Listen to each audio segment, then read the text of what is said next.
حكاية النهاردة مختلفة من رواية ما رواه البحر لساندرا سراج. مصور فوتوغرافي اسمه عاصي حب بنت اسمها ورد، وكانوا دايما بيتقابلوا عند البحر، وطلبها للجواز عند البحر ووعدها انه هيكون احسن راجل في الدنيا معاها، وهي قالت له انها مش هتسيبه ابدا طول ما هو كويس معاها، وشهد البحر على حبهم. اتجوزها، بس كان اناني جدا في حبه ليها، نرجسي متكبر، كان بيزهق جدا من التفاصيل اللي بتقعد تحكيها له، ومش كده وبس، ده كمان كان بيخونها، وورد يا عيني كانت بتسامحه في كل مره، لحد ما في مره لقيته بيخونها في بيتها، وساعتها قالت والله ما انا مسامحاه، وما كانش راضي يصالحها، بس قال لها عديها، يعني اعتبريها نزوه، ايه الجديد، ما انتي بتصالحيني على طول. انما هي المره دي ما وافقتش، وطلعت تجري منه، جري وراها ودخلوا العربيه وقعدوا يتخانقوا لحد ما العربيه اتقلبت بيهم، ونجيوا بأعجوبة من الحادثة، وهربت من المستشفى ورفعت عليه قضية طلاق، وهو ما لقاهاش أبدا وطلقها، وفضل يدور سنين وسنين وما لقاهاش.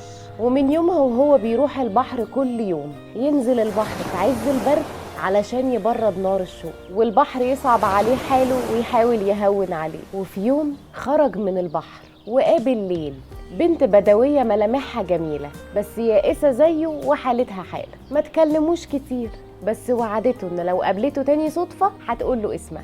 وكانت ليل عاملة زيه وبتحب تروح البحر في البرد، وتنزل البحر تشكيله همها وتحكيله على اللي فيها، فالبحر ده كان عارف كل حاجة عنهم هما الاتنين، لدرجة انه اتمنى ان هما يرتبطوا ببعض علشان ينسوا بعض اللي فات.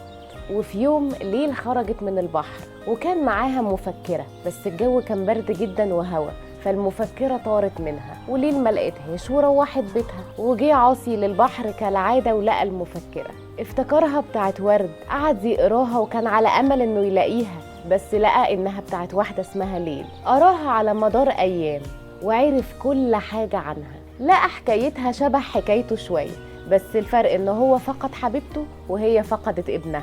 قرأ إن ليل كانت متجوزة واحد بدوي زيها، بس لما مات هربت من أهله علشان هي كانت حامل وخافت ياخدوا الولد منها، واتجوزت شريف، وما كانش يعرف إنها حامل، فكان فاكر إن الولد ده ابنه، وحصل بينهم مشاكل واتطلقت منه، وشريف خد الولد منها وهو عنده 3 سنين وأقنعه إن مامته ماتت.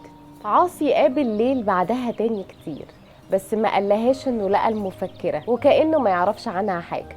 حبوا بعض، وعاصي اتغير جدا بعد ما حب ليل، وكأنه عايز يعوضها عن كل اللي شافته ورد في حياتها معاه، لا هو حكى لها حاجة عن ورد ولا هي حكت له حاجة عن ابنها. وفي يوم سافر عاصي سويسرا في شغل، واتعرف على واحد وخدوا نمر بعض وقعدوا يحكوا مع بعض، وبعدين لما مشي لقى المستشفى بيكلموه بيقولوا له ان صاحب التليفون ده عمل حادثة وراح المستشفى، ولو يعرفوا يجي عشان يدخله. وراح عاصي وعمل الإجراءات وقال لهم يكلموا مراته، وفجأة جت مراته لقاها ورد ومعاها ولد صغير، اتصدم صدمة كبيرة ودار نفسه، بس ورد كانت شافته وراحت اتكلمت معاه وطلبت منه انه يكون ملوش دعوة بيها لان هي خلاص اتجوزت وبتحب جوزها. بس بعد ما خرج شريف من المستشفى كلم عاصي وقال له يجي يتعرف عليه وعلى ابنه ومراته، وعاصي فعلا راح. ولما راح عاصي عندهم لقى ان ابنهم اسمه غيث، نفس الاسم اللي كانت ليل كاتباه في المفكرة، وبعدين ربط اسم شريف بجوز ليل، والقدر لعب لعبته وجمعه بابن ليل اللي كانت بتدور عليه. فضل يلعب مع غيث وحبه جدا، وفضل يحكي له عن مامته اللي في الجنة اللي ماتت،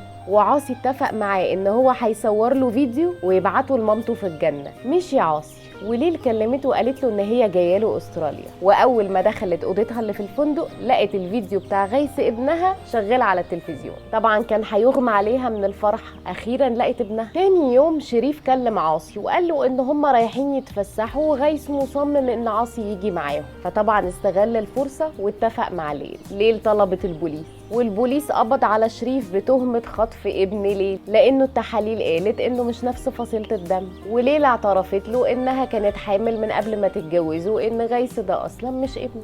ورد أصيلة حبت شريف ووقفت جنبه للنهاية وقالت إنها مش هتسيب. أما غيث كان مبسوط جدا إن ربنا رجع له مامته من الجنة، وبقى على طول عايز يعيش معاها هي وعاصي. ورجع عاصي وليل وغيث وخدهم على البحر عشان البحر يحتفل معاهم، وكتب كل الحكاية في ورقة وحطها في إزازة ورماها في البحر. عاصي وورد وليل كل واحد فيهم لقى نفسه وسعادته مع الشخص التاني في حكايته مش الأولاني.